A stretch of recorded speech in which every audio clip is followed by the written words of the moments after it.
Leave me a donut over there. He's trying to sell those. All right, let's get started. Everybody turn in their tests? Okay. Next week we have, as you notice here, we had a swap. The propagation class had to be swapped out because they're having a funeral over here at the St. Andrew's Church. So we had to switch the 18th, move it to the 25th, and the 25th to the 18th. So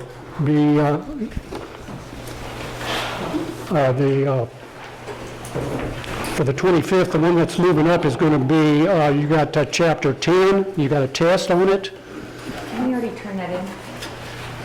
Chapter 10. Chapter 10, yes you did, earlier for vegetables. I don't know why it's down there again. And then on the propagation class, you'll have chapter 4 test. So anyway, be sure you pay attention to that. Did everybody mute their phones? Okay. Everybody sign in? No. No? All right. So anyway, propagation is not next week. It's on the 25th. So be sure you remember that.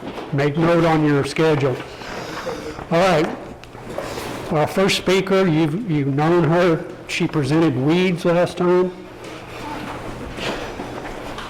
Are you trying to tell me that? Yes. You're supposed to say nicer things. Yes, ma'am. Yeah. Our organization president is here to present to you greenhouses. She's got a lot of good information on greenhouses and what you can do and what's available. So, Kay, it's your turn. It's my turn, I get to talk now. You get to talk now. So let's welcome Kay. Only for a minute, though. Only for a minute. If you want this. That's a speaker for that, you know. I'm supposed to wear this? So Paul can, hold on, let me put my props down.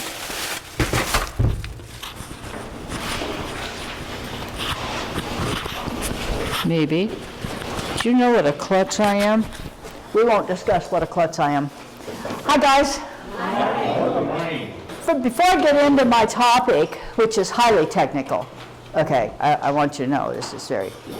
I want to thank those of you who helped with the plant sale, and those of you who are going to help with the plant sales coming up.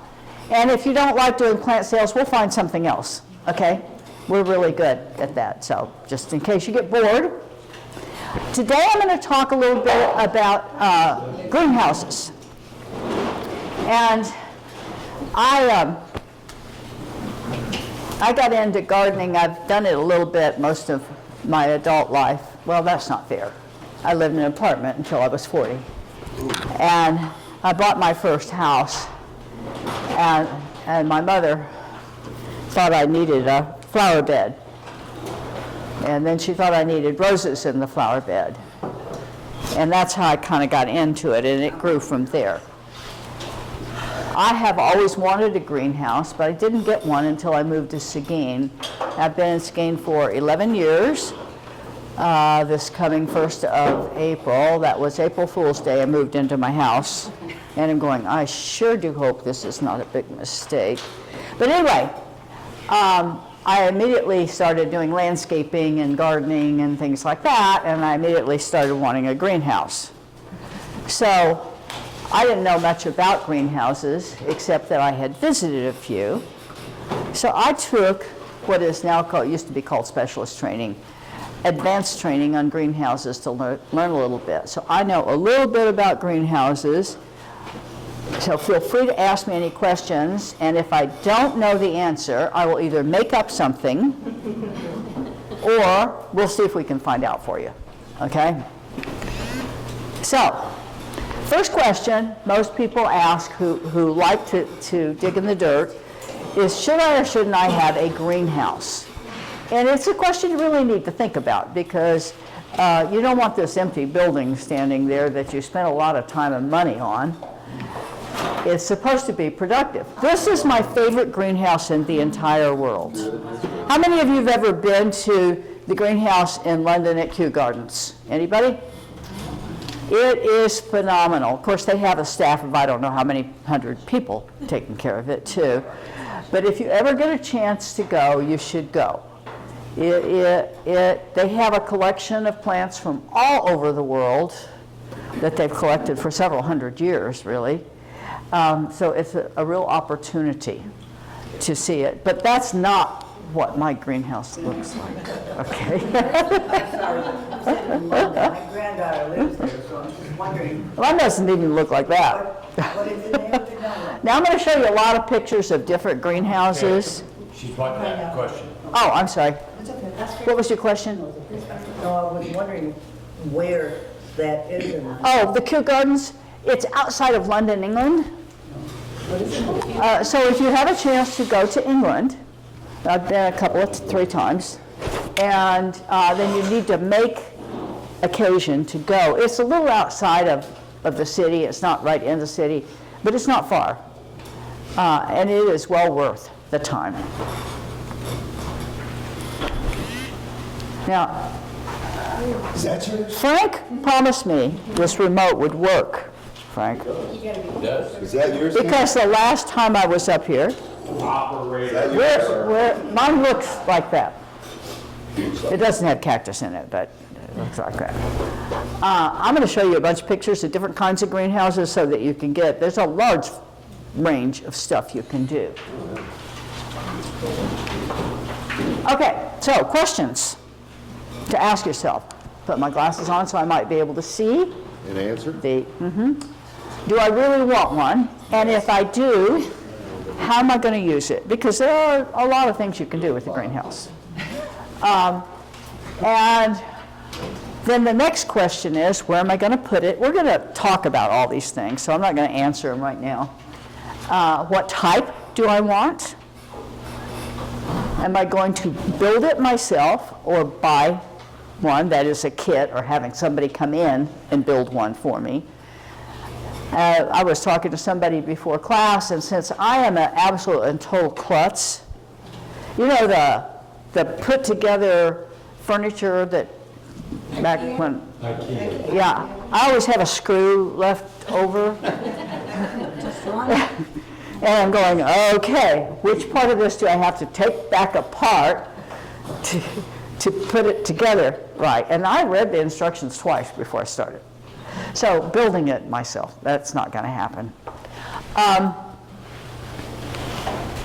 And if I'm going to build or buy, what kind of materials do I want to use? And we'll talk about the type of materials that are available, what kind of working parts, what kind of furniture, benches and things like that do I want in there. And now that I have it, what the heck am I going to do with it? So, there are pros and cons, as there are with most things. You're going to be investing time and money in a greenhouse, both initially and ongoing. And so you need to be conscious of that and willing to make an informed decision. So pros are, it can extend your growing season. You know how many of us got ready to have the plant sales? Because you have to get the seeds started and all this good stuff, and the seeds were starting in January, and it was a little chilly and stuff in January. I wish I could say it was chilly and wet, but and so it extends your growing season. It protects those seeds and seedlings, whether they're from seeds or from cuttings. And since in a couple of weeks we're going to be talking about germination and propagation, and I happen to do the cutting section. I don't want to ignore that. It protects from harsh weather, from insects, and from birds. You know those little birds that I feed so religiously? They speak to me if I don't feed them. Does anybody else feed birds? Oh, yeah, big time. Do they harass you if you don't put the food out? Yes. They want. I mean, One morning, I have a privacy fence along my back. I live in town, it's a privacy fence. One morning went out and there were birds lined up on the fence by the bird feeder, sitting there going, where are you? And why haven't you gotten out here? But they will also sometimes attack young growing things, and so that helps protect it from the birds. And you can save a fair amount of money on plants by buying seeds and taking cuttings and doing it yourself instead of going to the nursery. Although I have to say I help to support the local nurseries pretty well. Okay, the cons. You got to pay attention to the plants that are in the greenhouse because they need water. And of course, the plants outside need water, and we haven't had much rain, so that's probably not a lot different than regular plants. You need to monitor the heating. Right now, spring is an interesting season. It's the kind of season that you can wear clothing from every season in one day. I mean, you get up in the morning and you dress for winter, and then midday you kind of take the layers off and you're dressing for spring. By evening you're dressing for summer. So it's kind of the same way in a greenhouse, you know. So you have to pay attention to it. The heating, you start off, if you turn the heater on last night, which I did in my greenhouse, but I went out this morning before I came here and turned it off because it's going to get into the mid to upper 80s today. And they would all melt, and things can overheat.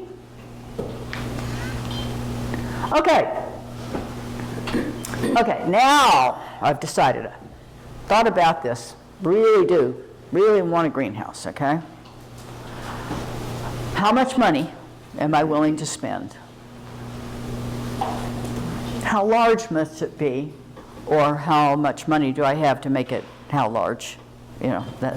But I do remember when I took the greenhouse specialist training, one of the instructors, and I've never forgotten this because it was so true, one of the instructors got up there and she said, however big you think you want your greenhouse, make it bigger. Do you know what I do with my greenhouse, particularly in the winter time when I've shoved things in there to try and keep them to survive cold weather is, boy, I wish this thing were bigger. It needs to be bigger. So how big?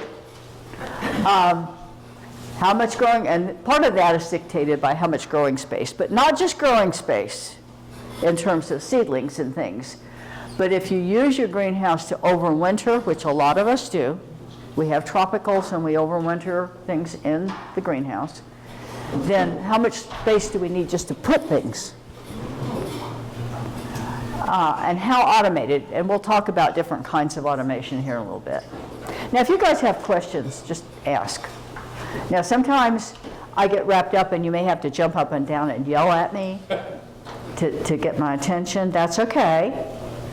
I'm not easily offended. I might cry, but I'm not easily offended. Okay, now then, how am I going to use it? I'm going to start plants from seeds. What are the major uses I make of mine? Or cuttings, propagation of any sort for that matter. Protect tropicals, another major use that I make of mine. Those are the two things that I primarily do with my greenhouse. Grow plants or crops out of season. Does anybody here grow tomatoes that are in pots in the wintertime? Okay, you can have, tomatoes are everybody's favorite fruit. I mean, that's, somebody said, I took tomato plants to the plant sale. Somebody said, how many tomato seeds did you grow? I said, 100 plus. Well, I mean, the packets have all these seeds in them. You can't just not plant it. You have to put, and then you've got the plants. Fortunately, we have the plant sales. Since I have a very small garden, and although I work at a couple of projects where I can take some plants, there is a limit, so we're selling most of the stuff. April's doing great with the online sales too. You can grow plants or crops not adaptable to the locale. So if you're like me and you like tropicals, there are periods of time where our climate here is wonderful for tropicals. Winter's not one of them. And so my greenhouse in the wintertime is full of ferns and hibiscus and things that do fine the rest of the year outside, but will not really thrive or even survive. Oh, by the way, this is just an offer. It won't be available until Earth Day. It'll be a big sale Earth Day downtown here in Seguin Park. When is That's it? the last Saturday in April, yes. Last Saturday in April. Yes, 27th, 6th or 27th, I can't remember for sure. 27. And I am going to have a bunch of desert roses. Do y'all know what a desert rose is? I'm going to have a bunch of desert roses. I started off a few years ago with 2 little desert roses plant. I bought it at Home Depot or someplace. And then they put some seeds out, so I planted some seeds. So I had some others, and I kept a couple, and I shared with friends and neighbors. This year, the 2 mama plants decided we're going to have seed pods. Now, I don't know how many of you ever had a desert rose, but they are a warm weather plant. You have to overwinter them inside. They're really pretty. They're pretty carefree. They are potted plants because you have to move them. And the way they propagate, and I'm getting off topic here a little bit, but they put on seed pods that are about that long. And inside are these feathery seeds attached to this feathery thing. So when the seed pods open, they go flying all over the place. So you have to watch the seed pods. Anyway, lots and lots of seed pods, so I have lots and lots of baby desert roses that are going to the Earth Day sale. Do they have to be taken care of like your tropicals and put into the greenhouse during the wintertime? I'm sorry, my hearing. Yes. Do they have to be put in a greenhouse during the wintertime for protection? Yeah. Okay. So, not adapted to locality. I knew I got off topic for a reason. And you can control the growth of plants some.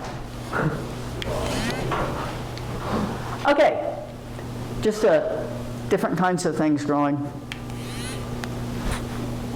This is an orchid. This is not my orchids, by the way. This is a friend's orchids. It's beautiful, aren't they? Okay, greenhouse grown tomatoes, which you can do either in containers or hydroponically.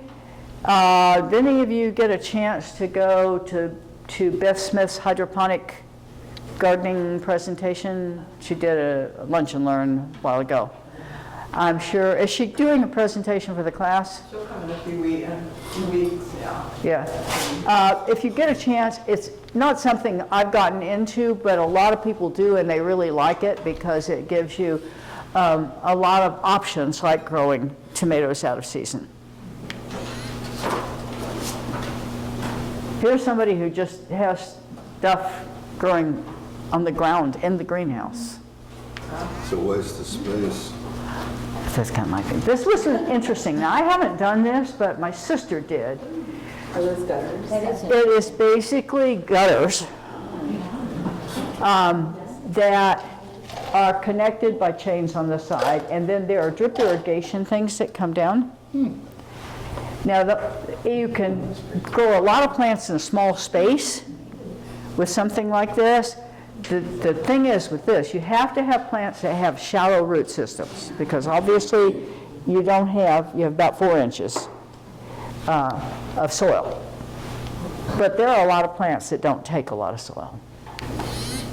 Okay, now, where am I going to put it? I've decided I want one. I've decided I'm either going to build one or I'm going to buy a kit. And I said, made all those basic decisions. Where am I going to put it? Space is an issue, obviously. If you have land, excuse me, I'm going to grab my water here. I'm afraid that the spring is sprung thing in my sinuses are. You may not have as much of a decision to make on where to put it as some of us who live in town with landscaped yards and go, okay, where am I going to put it? I want it. Where am I going to put it? How much space do I need? Do you live in a neighborhood with deed restrictions on construction? Yeah. Or, in some cases, HOAs with restrictions on construction. Building permits are probably going to be needed depending on where you live. You're going to have to check. Utilities. Now, you need certain utilities. There are two things for sure that you need. You need water. Okay, now it doesn't have to be in the greenhouse necessarily, but you need water close enough to the greenhouse to be able to pull. What I do is I have an expando hose that I pull in and water, and that way I'm not taking up space with hose in the greenhouse. But you need water. You need electricity. Now, and battery operated won't cut it. You're going to want lighting in there. And you're going to want heating. Now, the heating can be, and we'll talk about heating systems later, something besides electrical, but you will need electricity. And then you have to consider your neighbors. They may be perfectly happy, particularly if you share plants with them. But having lights on in the middle of the night, now you can turn the lights off at night, but I forget sometimes, and or you can put them on a timer. And then I had this person I was talking to one time who, she didn't have a greenhouse, but she was growing things with grow lights in her garage. And she had the garage door open one time with the grow lights on and all this good stuff. And a police car drove by. Guess what the police car did? Stop, came back. And he drove back by and he pulled up at the curb and she went out. She happened to be in the, she went out and she said, "You can come in and look if you want. I'm not growing weed." Now, you know how I feel about weed. I like weeds. Oh.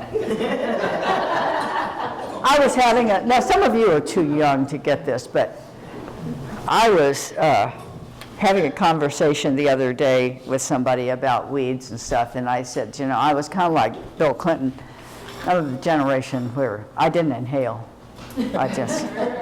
But I make no commitments about the brownies that I ate. So you do have to think about your neighbors. Okay, what types? So let's talk different kinds. There are a wide range of types of greenhouses. This is a basic Quonset hut. Basically what this is, a frame, and it doesn't even have a permanent covering on it. It just has heavy mill plastic, okay? It doesn't work in Texas.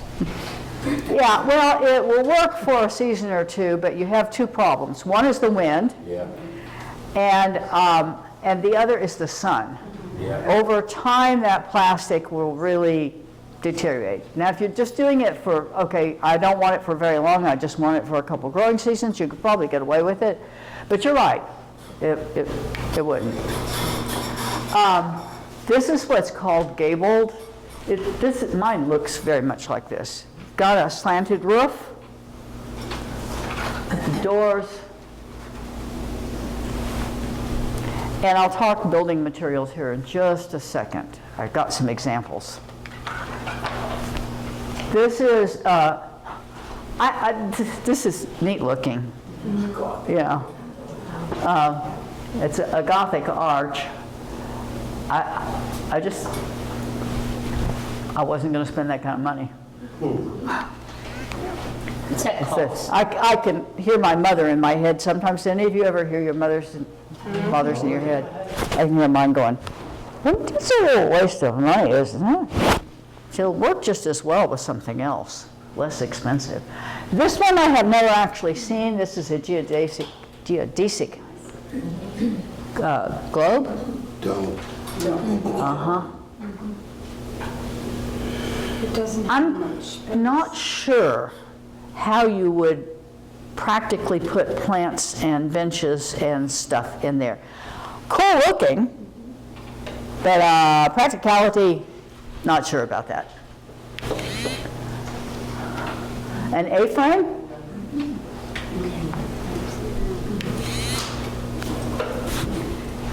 Now, a lean-to, somebody spent some money on this. A lean-to is basically any greenhouse or building, for that matter, where you have a permanent structure and you build something on it, with one wall of the permanent structure providing a wall for the greenhouse. And then you build 3 walls and a roof over the greenhouse. Now, the advantage, if you can do it, is it's a nice stable building to build up against. The disadvantage is in terms of light, because you only have 3 sides that light is coming into the greenhouse.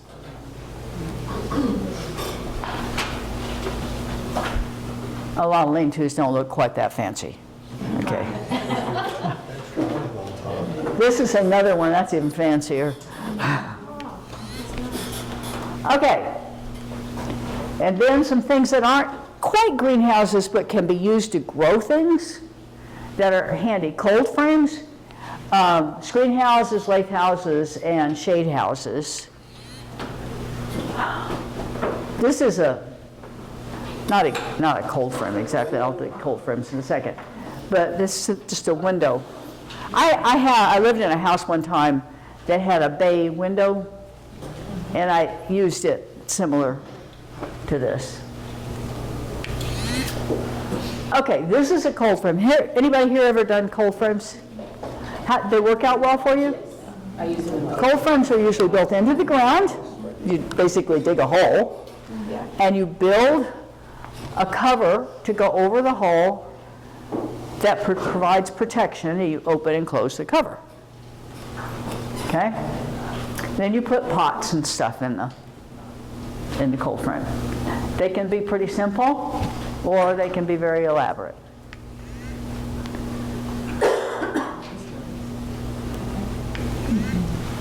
Okay, this is a shade house.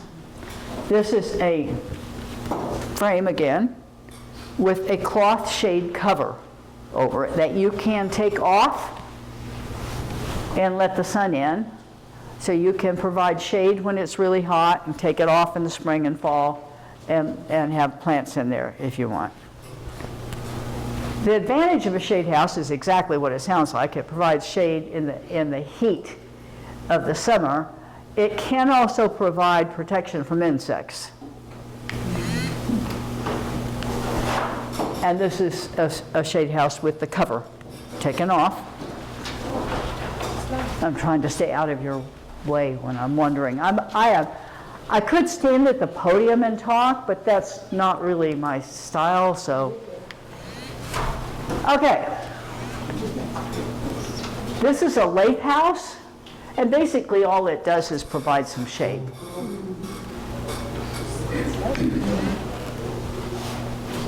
Okay, and a screen house, which is basically a freestanding screened-in patio that you grow things in. It provides some shade.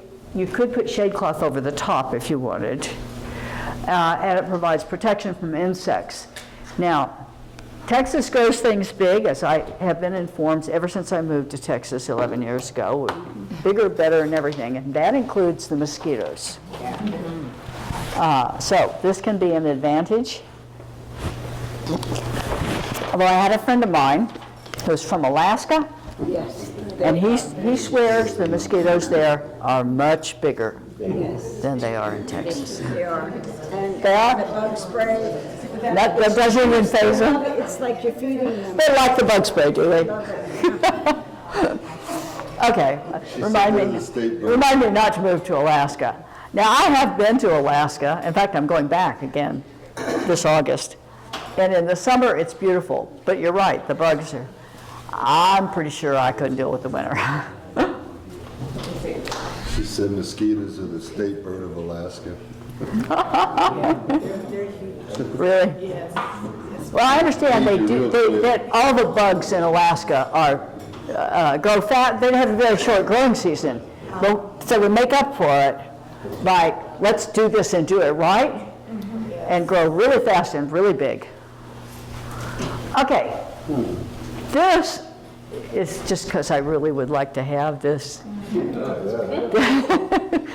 This is an atrium. Hit the lottery and you can buy it. I love it. Of course, I'm the kind of person, I bought a house I moved a fair amount in my life, but I bought a house one time, and after I bought it, the realtor told me, she said, you're the only person I've ever known who bought a house because of the back porch. It had a 30 by 15 screened-in back porch. I just love that back porch. Okay.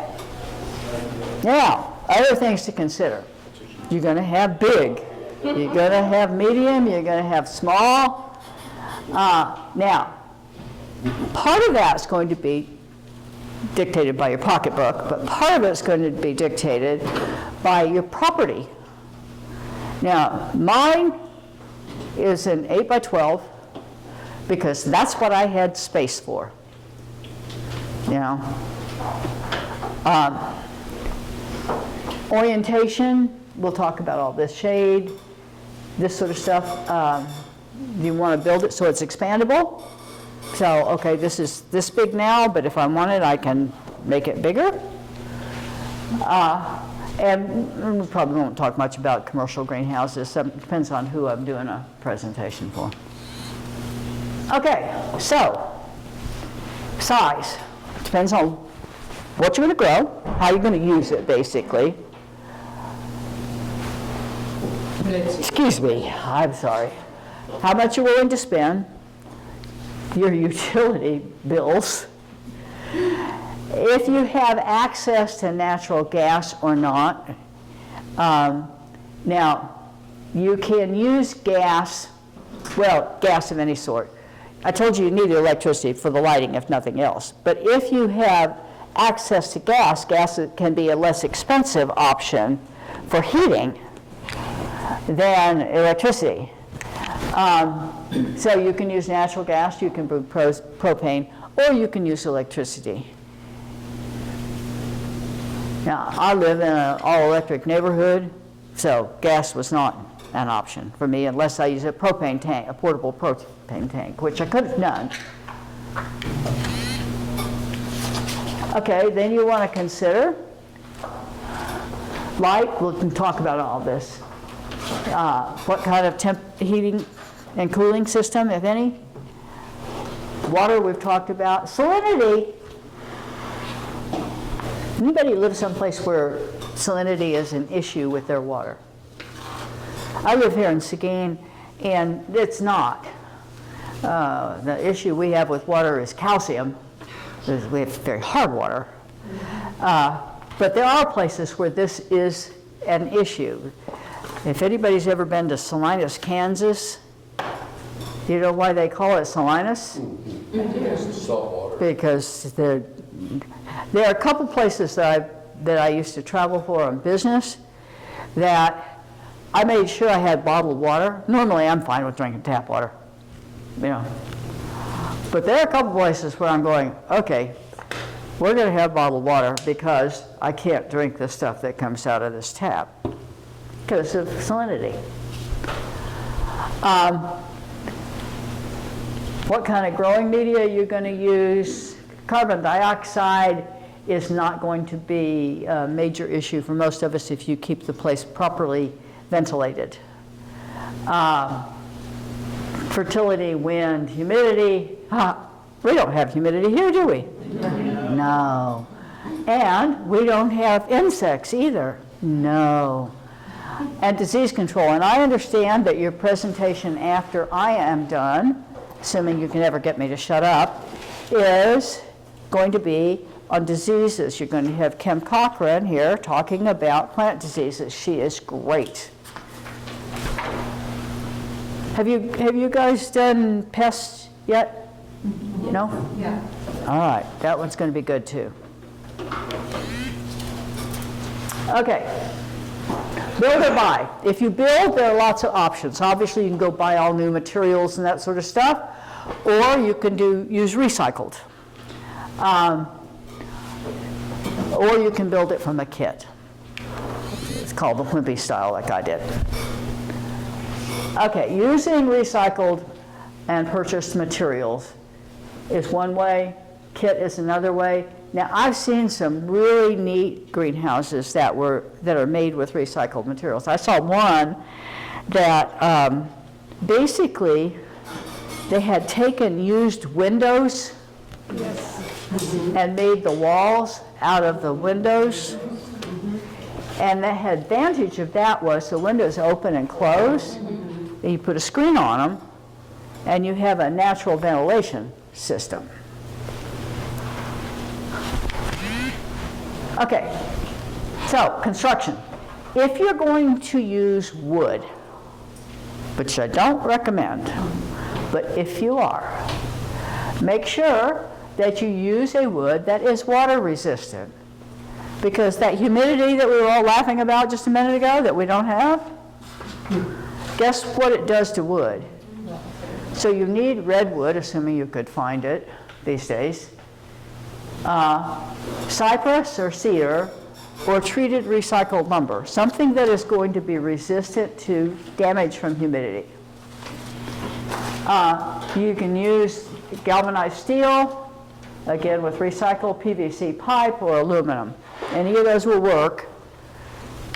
Just depends on what you can get easily. Like this is an aluminum frame. That's what mine happens to be, is aluminum frame. They're pretty resistant to rust. They last for a long time. They are lightweight, so if it's in an open area with high winds, you need, which we've been having a few of lately, you need to make sure it's well anchored because they will shift if you.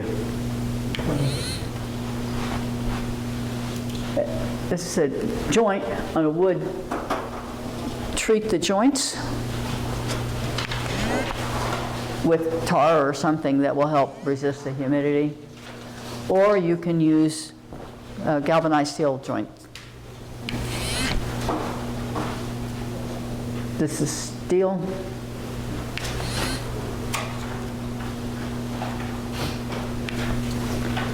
Mine doesn't look like that, by the way. Okay, foundation.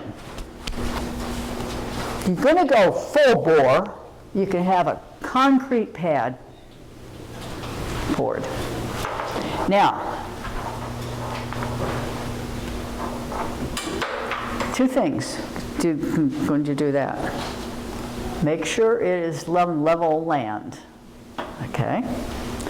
And make darn sure you have got appropriate drainage. The humidity issue again. You're going to have water in the greenhouse. I mean, that's what you're going to do, is have water in the greenhouse. And you need to make sure that water's not standing, because what's going to happen if you have standing water in our weather conditions? Well, you're going to have mold, that's one thing. You're going to have insects. Where do mosquitoes breed? Standing water. Right. So that's one thing. You can use gravel you can use sand and fabric. That is, put a fabric cover down and then put sand on top of it. Or you could do it the other way around, for that matter, put sand down and put fabric on top of it. Except the fabric will deteriorate over time, so that's an issue. Or you use boardwalk. There's a lot. I'll show you some options here. Okay, this is one. This has got a concrete with a drain in it. This has just got fabric. I like this one. They put pavers down, and then they have gravel or pebble rock, which either is fine, on either side, so the drainage goes there. And you'll notice on the pavers, so that provides a nice steady walking space in there. But you'll notice on the pavers, there is no sealer between the pavers. You need to make sure it's open so the water can get through.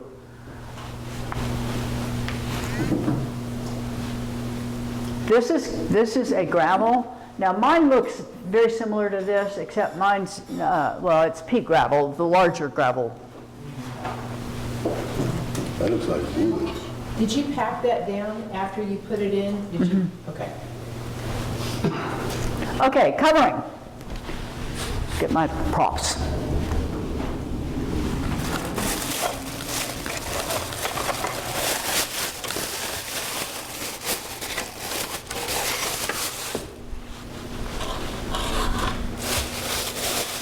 What else do I have in here that I've forgotten about? Missed something. I'm back. Props. Now, you could do glass. Glass is most attractive, but it's also the hardest to keep clean.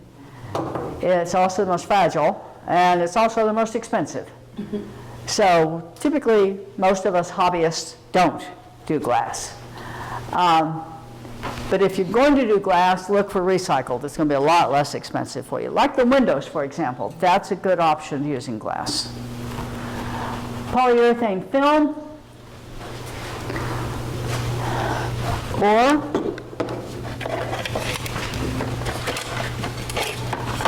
where's the cheapie? There are a number of polycarbs and fiberglasses that you can use. This is a thin sheet of fiberglass. Not my recommended because there's no insulation here to speak of, but it can work. These are polycarbs. I have several different. There's clear. Now, polycarbs are going to have an insulation. There's a cell here. So you've got 2 layers of plastic with an airspace. This provides insulation from the weather.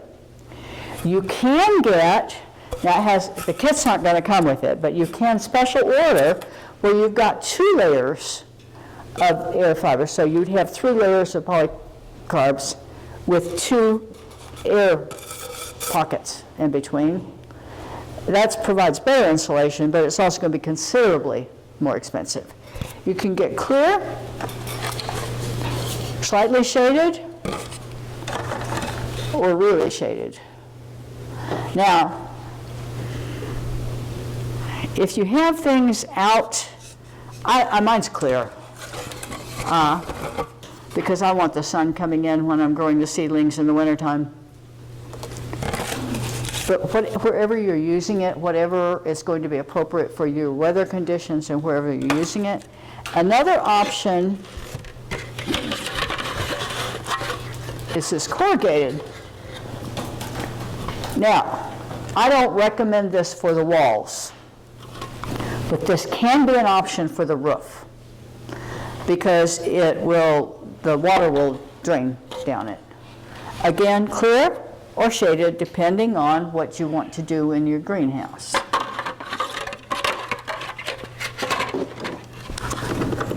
not let me walk off and leave these, okay? It's your responsibility. Or you can use plain plastic sheeting, but as we talked about earlier with the plastic sheeting, not going to last well, and you're going to be doing repairs and mending a lot. So this is polycarb. Where do you buy that? Well, kits will come with it, or you can buy or order it from places like Lowe's and Home Depot, or any building supply.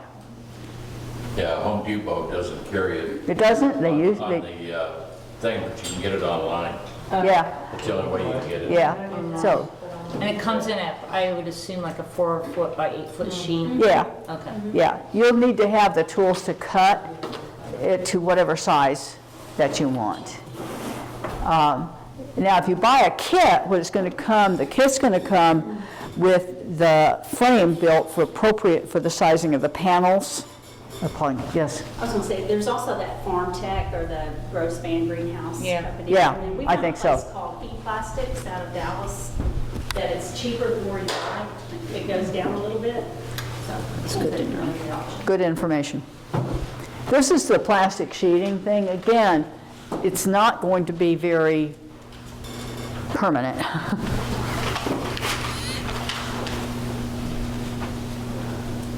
This is a lean-to with some polycarb on it.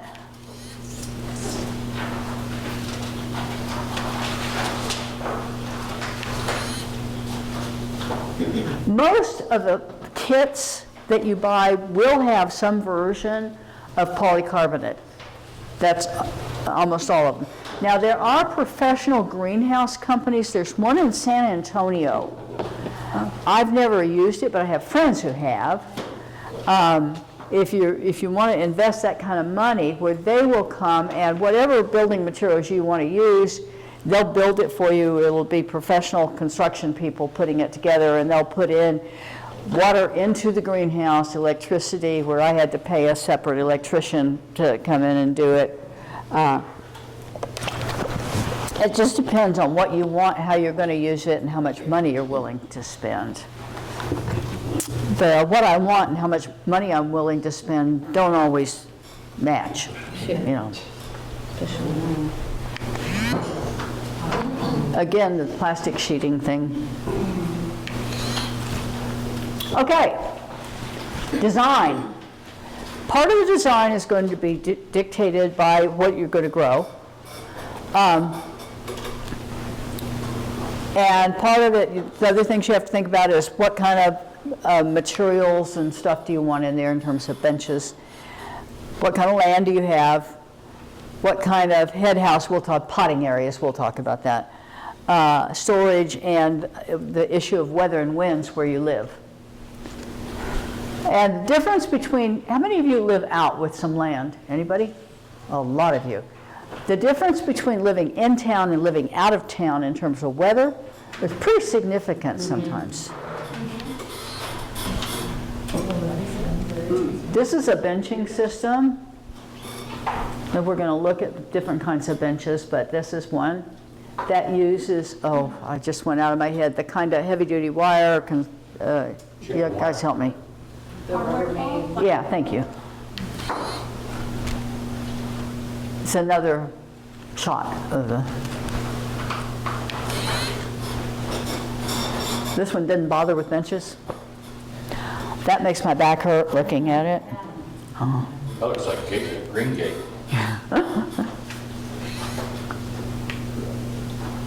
Okay, other things to think about when you're building. Is your land flat, or do you have a slope? How much leveling are you going to have to do? You'd kind of like it as flat as possible. It's not always possible to get it perfectly level, but you would. If you're going to be hauling things in, how close are you to a street or roadway? Utilities, we've talked a little bit about that. We'll talk about some more. I just put this in because I thought it was a neat shot.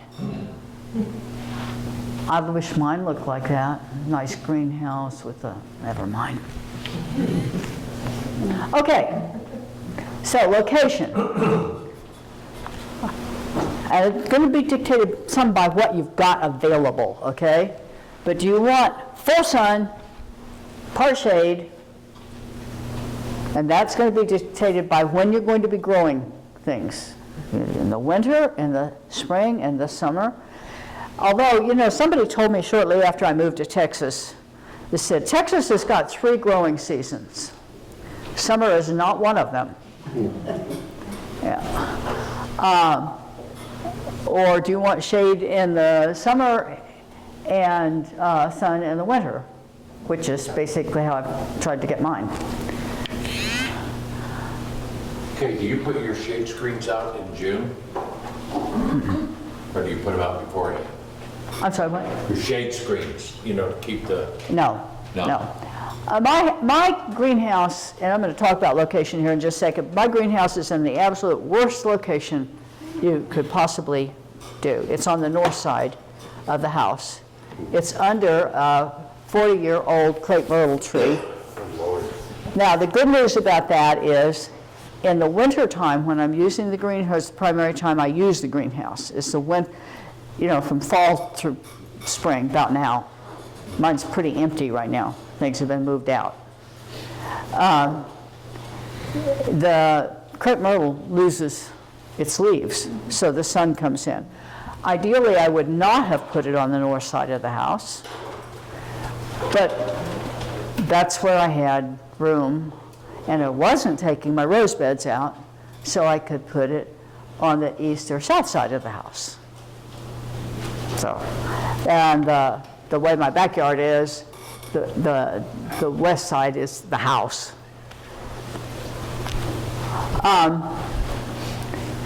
So, south or southeast is best, not north. But you do what you got to do sometimes, and it's worked out pretty well for me. All-day sunlight is best, so that you're getting natural light in. You're going to have to use some artificial lights, particularly if you're doing seedlings, but as much natural sunlight as you can get, which is why I don't do shade cloth, is I want the sun in there when I'm growing things. If you're going to have shade, you want it in the late afternoon and evening when it's hottest, not in the morning.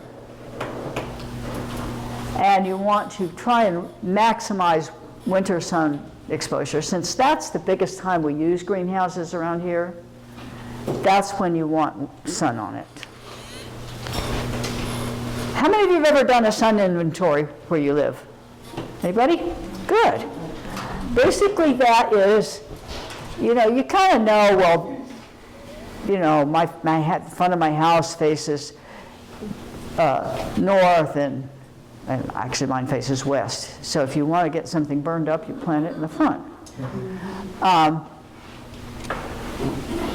But you don't just go, okay, I know which direction is what relative to things, but where's the sun at various times of the day and at various times of the year. We just did what this last weekend? We just, lost or gained an hour depending on how you want to look at it. Actually, we didn't lose or gain anything. We just changed the clocks. But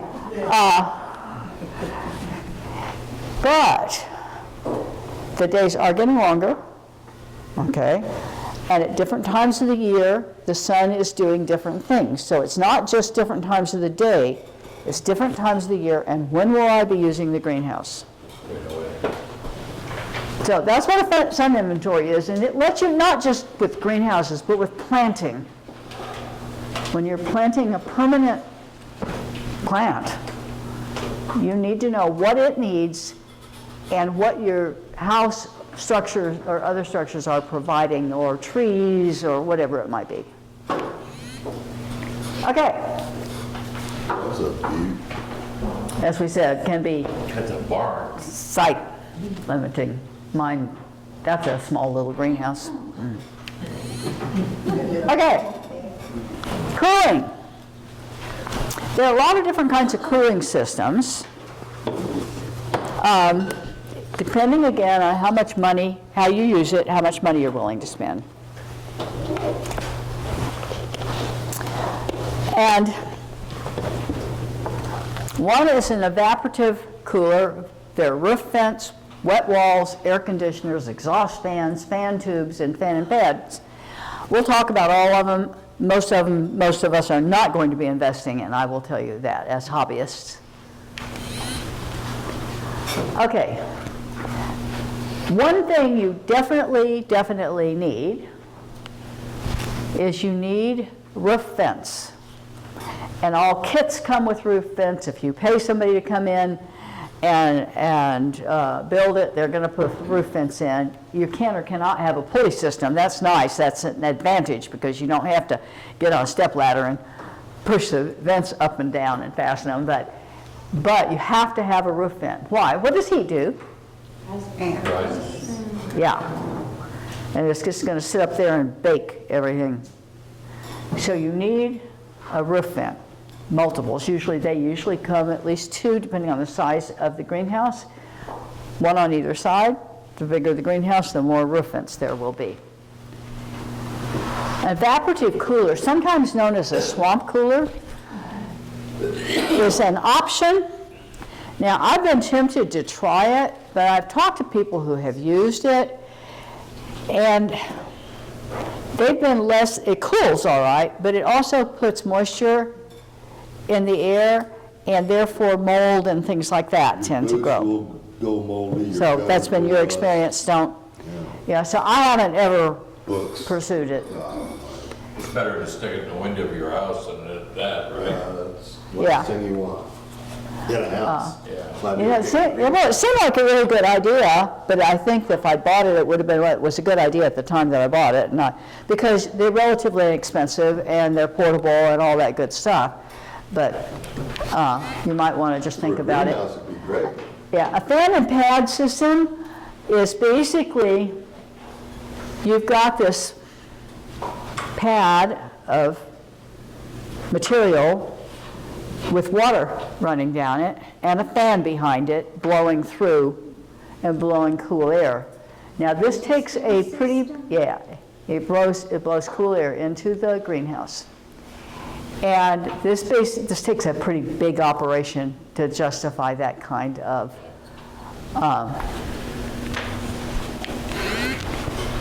okay, swamp cooler, another version of the evaporative cooler. A vent pad. Now, let me talk about vent.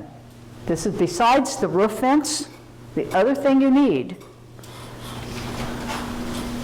is a vent fan. And you don't have to spend a lot of money on it. They're not difficult to install. Now, I have to admit, I did not install mine. I got my brother-in-law. When I moved to Texas, I moved here, I didn't know anybody except my sister and brother-in-law. So I moved 3 blocks away from them so that my brother-in-law can come over and do stuff. I start my conversations off with him as, oh, favorite brother-in-law? He's my only brother-in-law too, but anyway, he came over and installed it. You can buy a little, depending on the size of your greenhouse. I mean, if you have a big greenhouse, you're going to need a bigger fan. For a smaller greenhouse, you can buy a little bathroom vent fan. It's not a big deal. You put it on the back wall of your greenhouse. Ideally, you have it set on a thermostat because you want it to come on when the heat gets up in the greenhouse automatically. You don't want to have to go out there and turn it on. Okay. You can buy a solar fan on Amazon for $31. Those look, I lived in Rockport, and that's how we cooled our house with a vent fan. Just a Oh yeah. about a fan about this big, mounted on the wall. We'd open all the windows in the house about an inch, and And it pulls, yeah, that vent fan pulls that hot air out of there. real good. I grew up in an older house. When I say older, it was built in 1905. And it had an attic fan. Didn't have air conditioning. It had an attic fan. And that cooled a 2-story house. Of course, this was not here. This was in Southern California, but so anyway, This is a refrigeration, this is a fancy air conditioning unit. Now, if any of you build a greenhouse that justifies this kind of a unit, I want to come visit, let me know just as soon as it's done, okay? Mac will take care of you. This is another vent fan. This happens to be a little bigger than mine is. Mine's not very big, but then my greenhouse isn't very big. But if you have a bigger greenhouse, you want a bigger fan. Now, before I move on to this, in addition to those, one of the other things that I recommend is that you have a fan in the greenhouse to move the air around. Now, it can be a fan on a stand. Mine's a little table, oscillating. but yeah, Okay. fan. And it basically, what it keeps is keeps the air moving, and it reduces the chance of disease on your plants. It's not really a cooling system, although it helps with that. But because that you have an enclosed space and in humidity, things are going to just sit there. This keeps the air moving some. It's just sitting on a shelf right inside the door, blows across the greenhouse. Circulating fan. Okay, heating systems. Keeping an eye on my time here. Of course, April's not jumping up and down, but April's not here, so. Okay, so as we talked earlier, several options for heating system. You will need heat. We don't have horrible winters here usually, although there was one year that we made an exception to that. That's just for a week, but it was pretty much the week from hell. But natural gas, propane, wood, or other combustible, solar, and electric. Now, I may say a word before we move on to some of these about wood. It is an option. You can do it. If you want a wood-burning stove in your greenhouse, I do not recommend it for several reasons. Primary one, safety. You know, yes, something could happen with the others, but the chances are less than they are with wood. The other is, I've never used one, but it's got to be a pain in the you-know-what to go out there stoking that stove all the time. So if you have natural gas, you can hook up to your natural gas system. You can, and then I'll show you a picture here in just a second, have little propane heaters, portable propane, or hook into, if you have propane tanks on your property, hook into your propane. What about an old kerosene heater? I've never used or talked to anybody doing kerosene. I would think there'd be safety issues with that as well. Solar panels are an option, and electric, which is the simplest one for most of us. Yes, sir? There's a passive option that you can use too, and that's by using rocks and concrete blocks, water jugs painted black. They absorb the heat and give it off during the winter, during the night with the mild winters we have here. I've done that, and it works. It wasn't in a greenhouse, it's just a little potting shed. Well, but still, But it worked. the idea is the And I same. kept stuff Yeah. all winter long. Just a matter if you, yeah. Okay. Yeah, some give off some heat, but I like the smell of rocks better. Not that there's anything wrong with manure, I don't want that. All righty. So let's talk a little bit about this. Is that yours? Now, this is the picture I showed you earlier, and we were talking about the flooring. Now I want to talk about the heating. This is a propane heater. Easy to install and maintain. And again, you can probably put that one on a thermostat and come on and off as needed. This is an electric heater and exhaust fan together.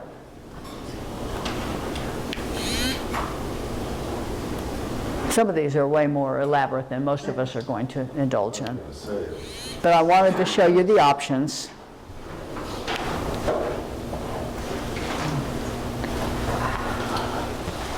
Okay, let's see here. Sorry. Okay, shading. Now, whether you think you need additional shading or not is going to be up to you. But there are some things you can do. It depends on how much you want what you're going to grow. So, you can get shade cloth. And this one happens to have an automatic pulley system where it installs it. Somebody's not standing out there throwing that shade cloth over that greenhouse. Okay? But you can get shade cloth that you can take on and off, depending on how hot it is and what you've got in the greenhouse and how much shade you think you need. This is kind of the lathe house thing that has shade cloth over the lathes.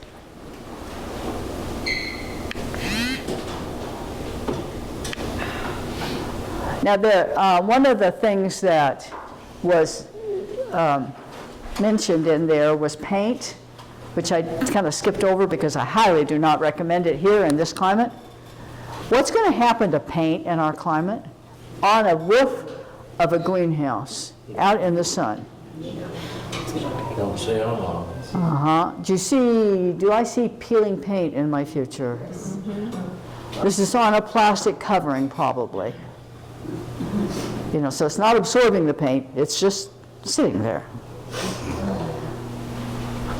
Okay, air circulation. And that's where my little fan, I kind of got ahead of myself, my little I use for it. It's important. So, shelving, benches, workspace, plant space. Again, you can be as elaborate or as simple as you want on this. So we're going to talk about accessories. I still have a few minutes. Okay, benches, lots of options. You can do wood, you can do hardware cloth, you can do welded wire, you can do fixed, you can do rolling. Mine are very elaborate. I found these shelves at Costco that kind of put together so you can put however many of them together that you want. They have holes in them. Why are the holes in them important? Anybody? Water. You're going to be watering those plants? It's nice if the water doesn't sit on the shelves. So it just goes through them. So, these are nice wood ones, but it has a hard surface here. Now it has a wire surface down here, but it has a hard surface here. That's an issue because, again, the water's sitting on the shelves. But wouldn't it be a good work area? That's probably what it was. I'm sorry, hon, what? Wouldn't it be a good work area, that hard space to work? And then, You could. That's probably what Okay. it was. That's probably what it was. These are wood and wire again. That's really a nice option because but if you're using wood, again, I want to caution you to use treated wood, that the water will mitigate, at least mitigate damage that the humidity and the water are going to cause to the wood, because they will.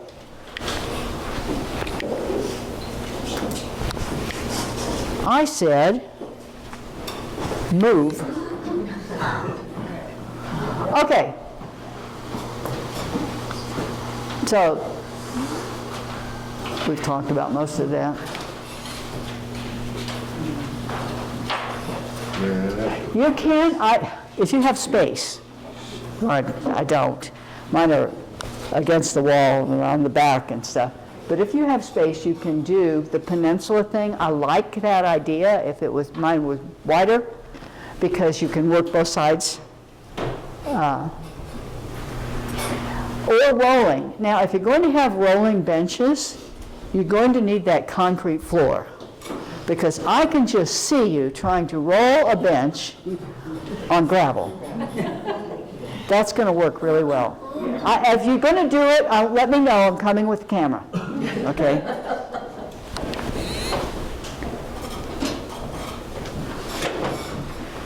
But one of the things you do need to think about when you're planning your greenhouse is how do I want to arrange the furniture in it?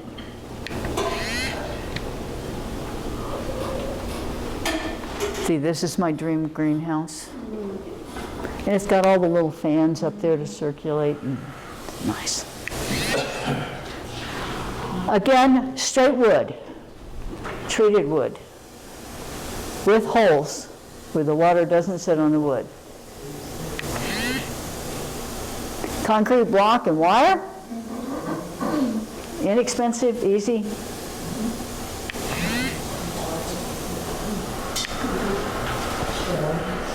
And we're back to our, okay. This remote and I. You gotta break that remote. Lighting, you will need supplemental lighting. Now, you can buy, and most people do,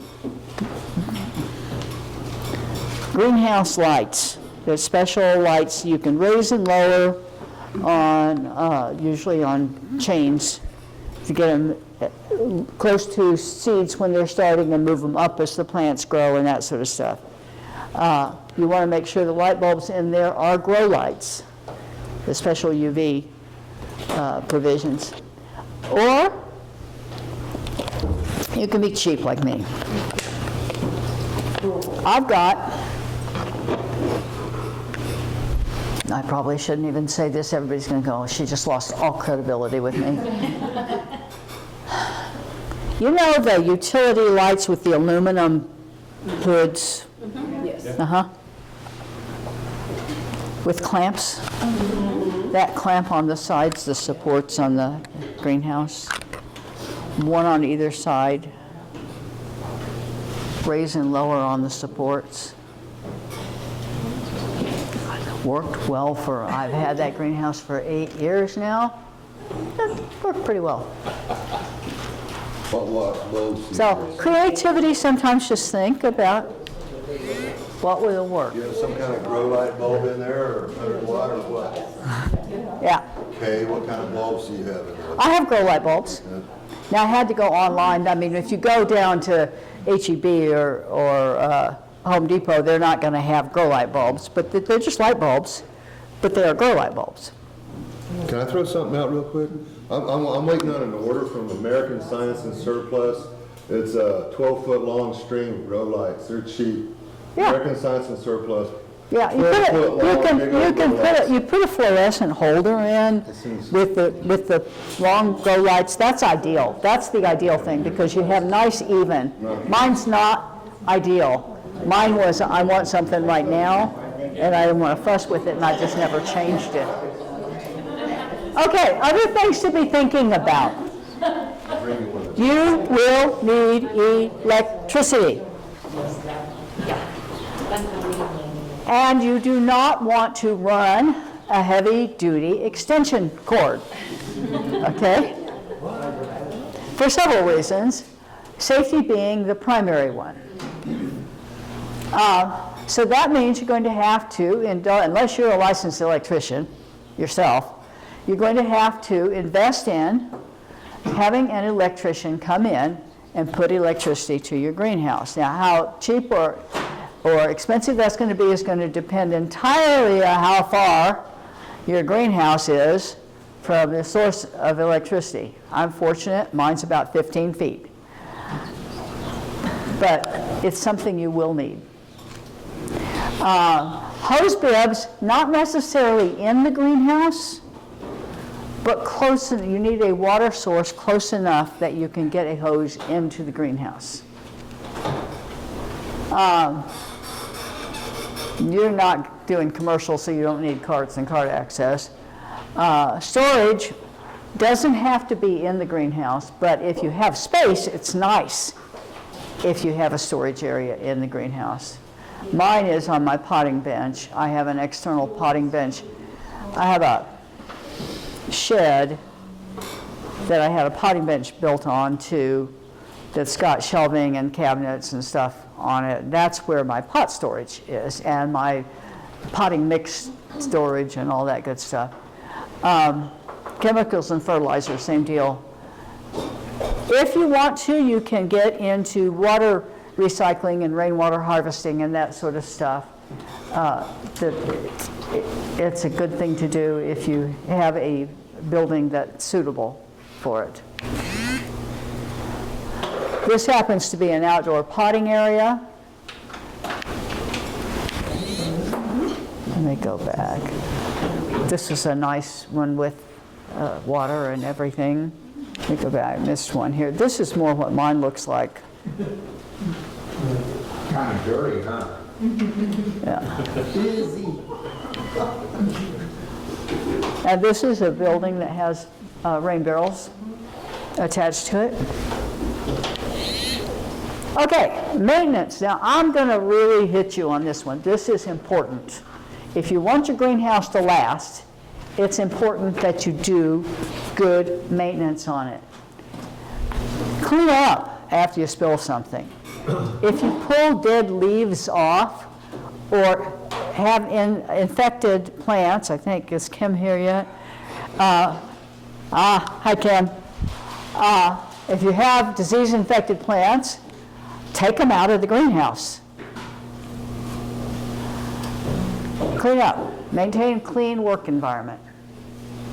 Cleanliness may not be next to godliness, but comes really, really close when it comes to having healthy plants.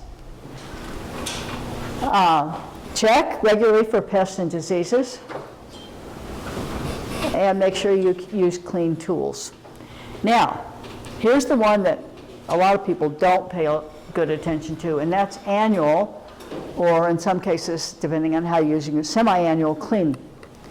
Take everything out of the greenhouse, and you will spray the walls of the greenhouse using a pump sprayer or my handy-dandy little electric sprayer with a Clorox water solution, 10% Clorox solution.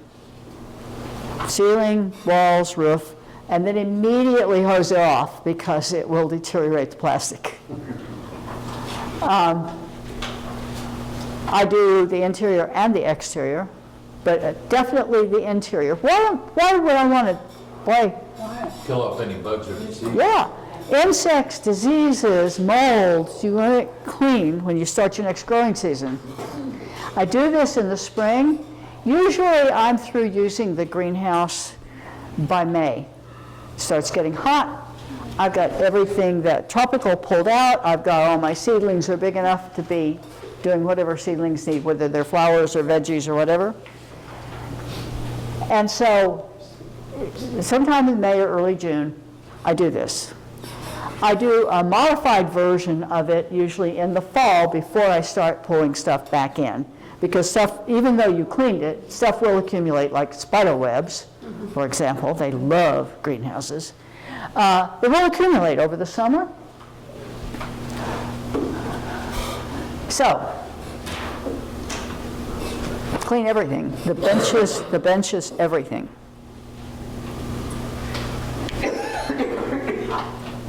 Okay, now, I hope I've answered your question of should I or shouldn't I?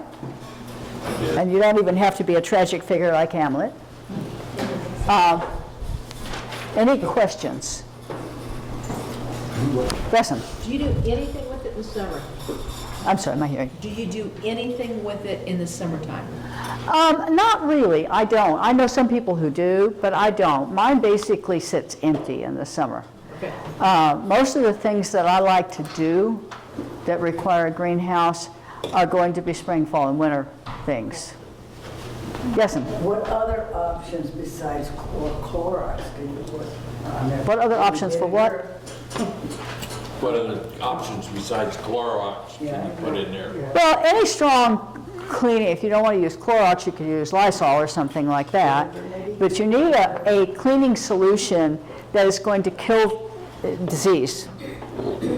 Okay? That's the purpose of doing it. Is despite all the care you may take when you've got things in the greenhouse, you're going to have mold growing on the supports because you have so much moisture in there. And you want to get all that out of there so it doesn't just sit there and accumulate over the summer in our heat and humidity. So it's important. You want healthy plants, then you have to take care of your growing environment. I'm sorry about the hearing thing, guys. I have a condition called Meniere's. I don't know if any of you are familiar with it.